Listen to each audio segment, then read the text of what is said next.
Hi, everyone. I'm Nicole DeBoer. I'm the Executive Director with the Southwest Minnesota Arts Council. Thanks for joining us tonight. We are here to honor and take a look at Ferman Woodberry's very artistic photography series that he has hanging in the gallery at the Southwest Minnesota Arts Council. If you still have a few moments to stop in before December 20th, please do that. We are located at 509 West Main Street in Marshall, Minnesota. He has a large amount of artwork, which we will show you a little bit later on in this virtual artist reception tonight. So again, thanks for joining. Some of you may be watching this and join us live coming up soon, and some of you may be watching a recording that we post on our website along with the highlights from Ferman's show. So I'm just so happy to have Ferman here with us tonight and some guests. I want to share with you a bio that Ferman provided to us, and that will provide for a basis of an introduction of him. And then we'll go on from there. So let me share with you a little bit about Ferman Woodberry. Born and raised in Boston, Massachusetts, I grew up surrounded by people, great architecture, and easy access to art museums. I took a photography class as a teenager at the local boys' club and fell in love with the process of developing rolls of film and manipulating the negative to get the desired effect. I dabbled with art growing up, but it wasn't until I moved to Minnesota in 1978 to attend Gustavus Adolphus College that I began to explore art as a legitimate field of study. I took every art class available except photography and weaving. They just didn't fit into my schedule. My goal was to experience as much as possible while at college because I figured that the resources would not be available to me after graduation. I have never been very good at articulating my style. My goal is to honor the subject matter, but add my personality and emotion to it in some way. When I take a photograph, I look at the shapes, textures, and pattern possibilities. I envision how I will change the subject matter by using digital manipulation techniques, a little more advanced than what I learned to do in the darkroom with the enlarger, to show the form, the movement, and the beauty that I see in everyday things. I currently live in Jackson, Minnesota, where I volunteer as the curator for the Jackson Center for the Arts. Ferman received a grant from the Southwest Minnesota Arts Council in 2023 to take advanced photography classes and purchase some equipment that would take his photography to a new level. And a new level indeed. We have enjoyed experiencing the very vibrant patterns and shapes in the artistic photography that Ferman has hung in the gallery. We've enjoyed that for many weeks, and we'll enjoy it again only through December 20th. So stop in if you get a chance. I am going to hand off to Crystal. She is on our staff at the Arts Council. She is going to run a video that she produced, and it will show you the whole gallery show in video format and with a little music behind it. And then after that, we're going to hand over to Ferman to talk a little bit about his work, and then he is happy to take any questions or comments that you have. So Crystal, thank you for your work on the video. You want to take it away?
All right. Welcome back after watching Ferman's gallery exhibit video.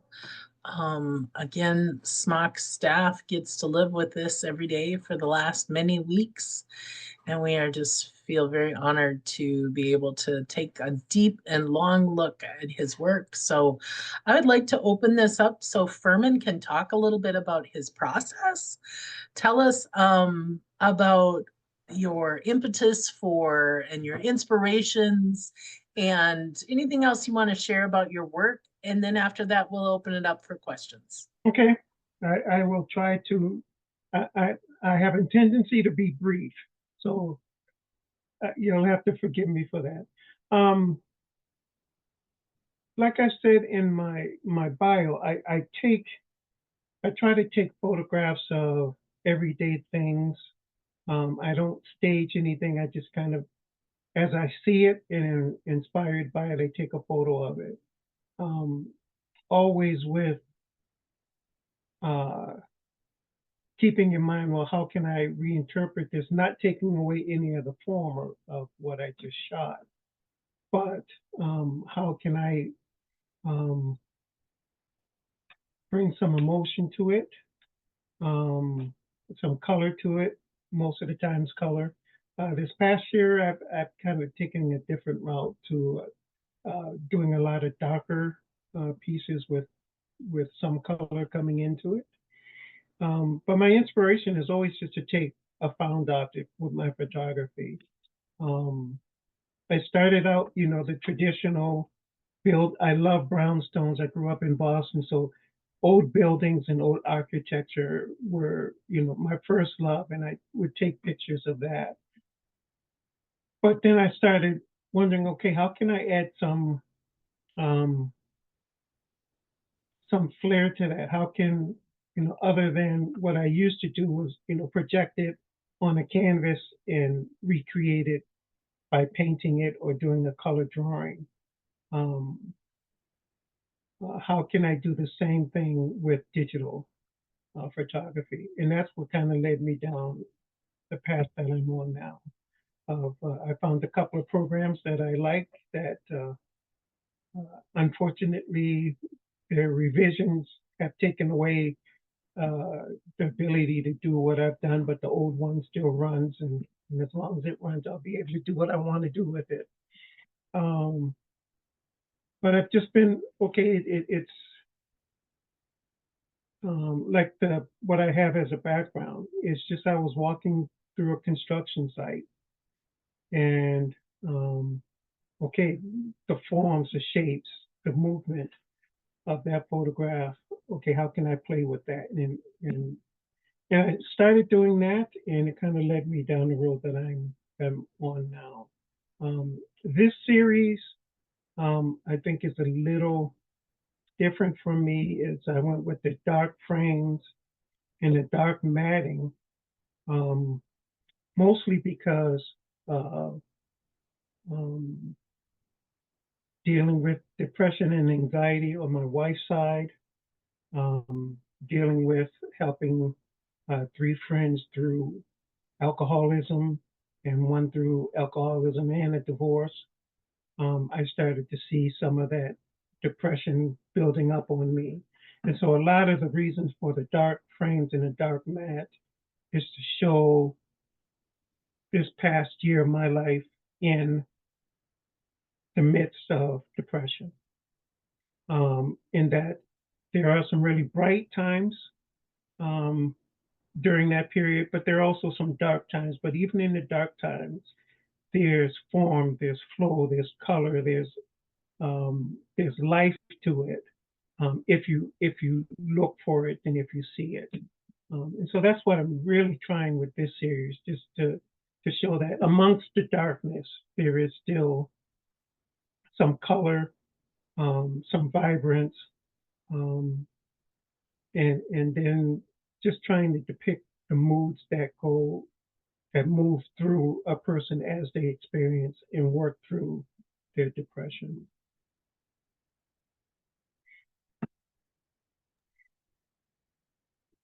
I love your stop depression piece. It is, for those of you, when you look back on the gallery video, it is it's four pieces of stop sign, and then they're all different colors.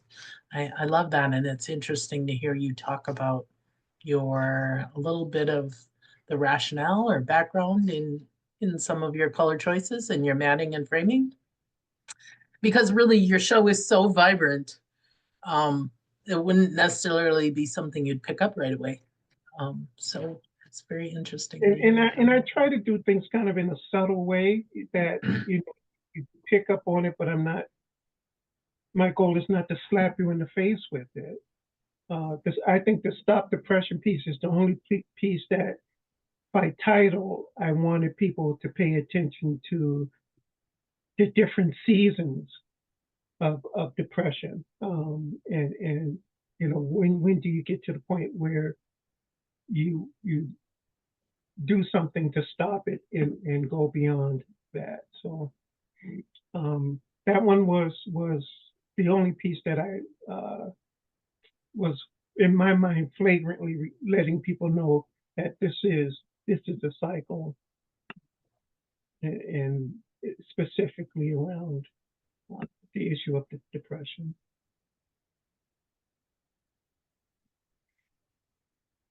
Any questions come to mind in our gallery of people? I do have one. Oh, go ahead, Thomas. Are you sure, Carolyn? Mhm. Okay.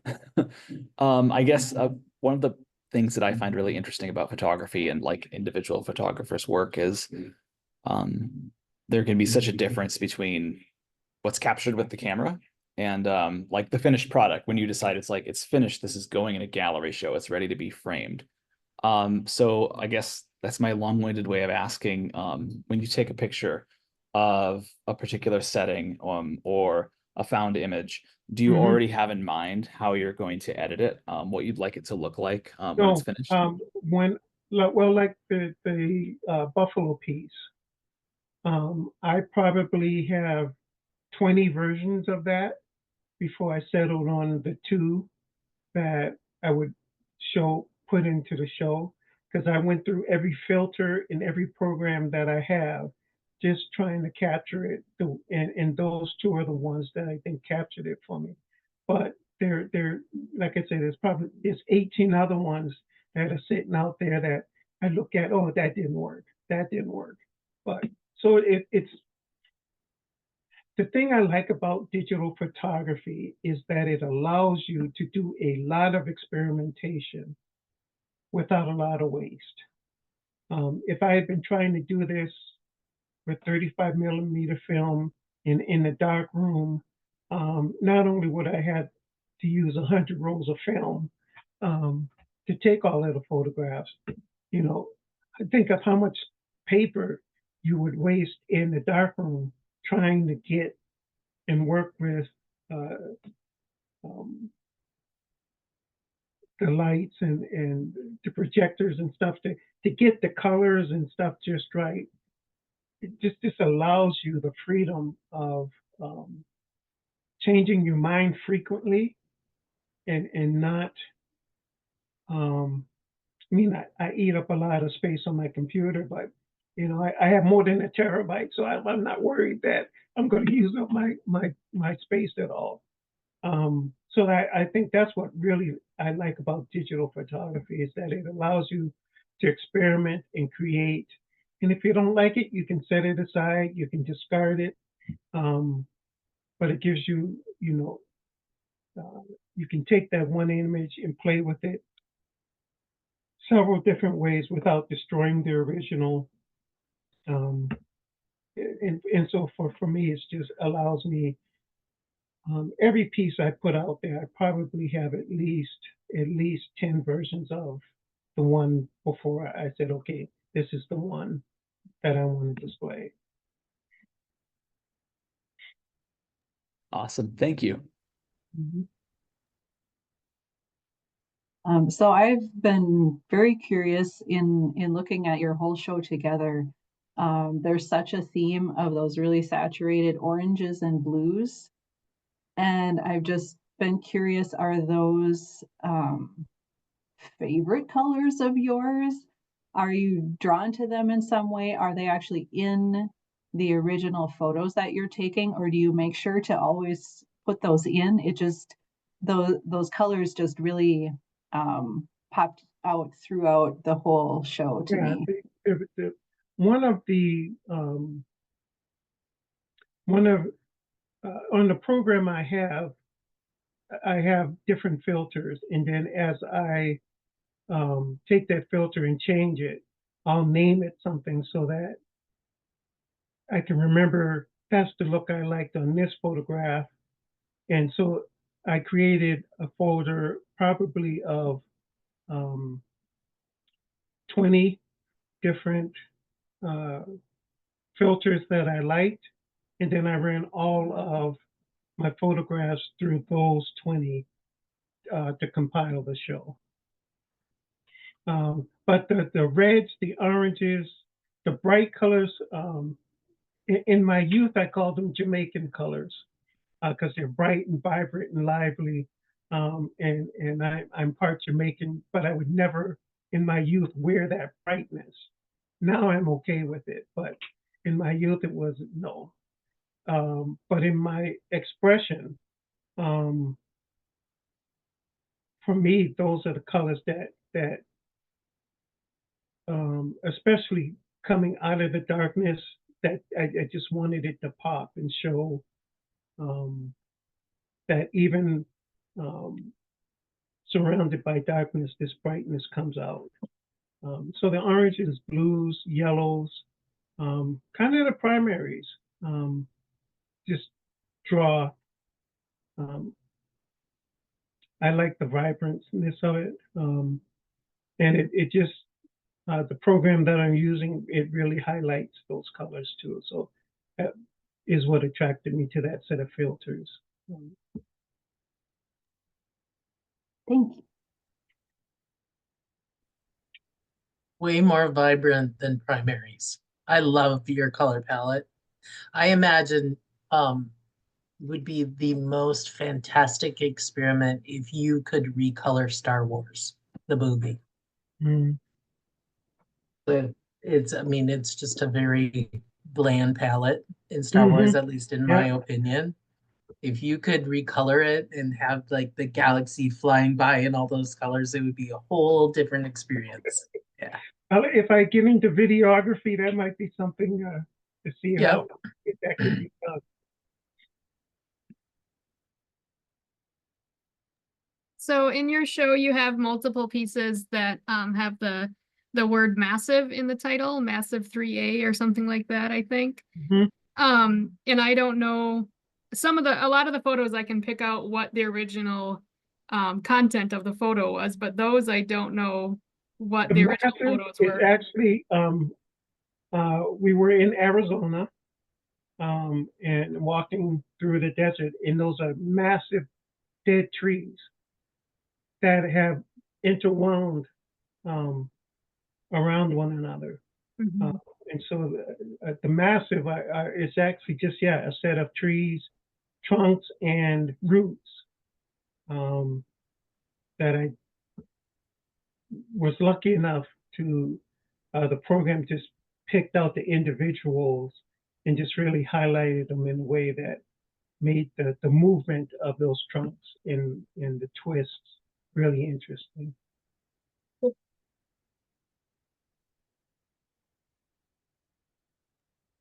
And the same with the zone of bushes are just bushes in the desert, and I just took shots of it, and the program just kind of made them explode like fireworks. Um, and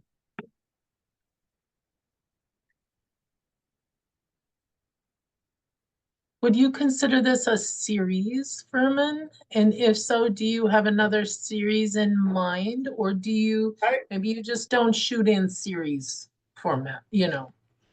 for this show, this was kind of the series because this is over the course of the year. That's kind of what I went out and shot. Um, uh, I'm doing a show in March and April at the Grand in New Ulm, Eunice and I. And Eunice is a quilter. And so I've been inspired by her quilts. So my next series is going to be taking quilt blocks and making quilt blocks out of shots of African fabric and some of my photographs, and taking the traditional quilt square and just transforming it using my photographs. And I have a collage program that takes a little bit of work, but I've been able to do quite a few uh, quilt squares using using that program. So that's my next show. But if I'm able to, my next venture is acoustics. I want to. That's my next route. Is incorporating my photographs with my love of painting, and acoustics just seems to be the next logical transition for me. That is exciting to hear. That's great. We look forward to seeing a request for grant funding for you. Well, from you. it's coming. Wonderful. Any other questions for Ferman?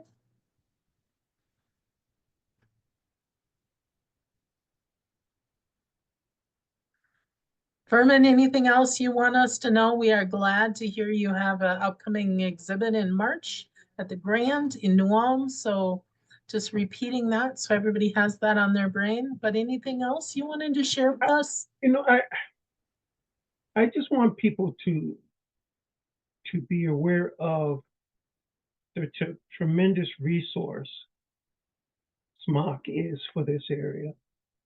I know I've pointed a few people your way, but the support of the arts in Minnesota is, as far as I'm concerned, second to none. A lot of artists wouldn't be able to do what we do without the support of the state of Minnesota. And out of all the regional councils that I've looked at, because I've tried to help people in others.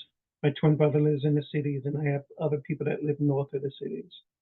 The way you have your resources set up and available to artists is, in my opinion, the best one out there, because it gives artists the chance monthly to look for something and not, you know, oh, I missed a deadline, I have to wait till next year. It fits the artist's mindset, I think, perfectly, because okay, I might not get the big one now, but hey, I can go for this $1,000 one. This will help me get started until I can go. It just, the resources just, I can't tell you how much of a blessing that is to an artist.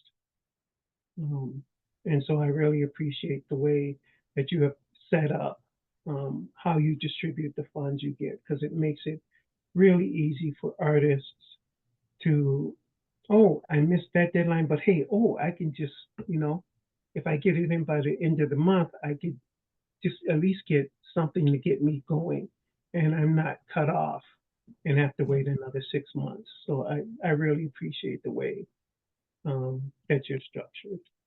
It truly helps us out. Thank you for your kind words, Ferman. Appreciate that.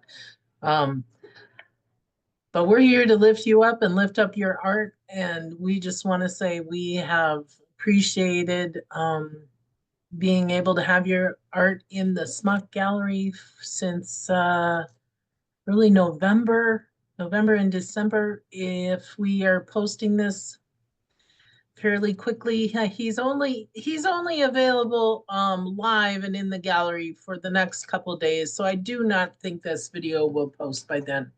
But find Ferman, look him up online, Ferman Woodberry. Check out his art wherever he's exhibiting. Ferman, do you have a website or a Facebook page where you share some of your work? Just with my name. I'm not out there. I haven't taken the time to catalog my stuff and put out there on the web yet. And that's a whole different venture. If you saw my computer and how I have my stuff stored, it'll probably drive Crystal crazy, but because it's scattered. But one of these days, I'll get to the point where I catalog it and make it easier to put out and we want you to keep spending your time shooting and editing photography and sharing it with communities. You can catalog later. Well, as a perfectionist, part of me that's the hardest part, is that I know I should be doing it, but I'm a procrastinator too, so it just haven't gotten there. The two P's, perfection and procrastination, are the best things about artists. Well, thank you all for joining us, and thanks to everyone who's watching this video after the fact and learning more about the artists in the Southwest Minnesota region of the state of Minnesota. We are proud to support artists like Ferman and all of the artists that live in our region of 18 counties and 2 sovereign nations. So thanks for being with us tonight. Wish you the best, Ferman, in your Thank you. future artistic endeavors.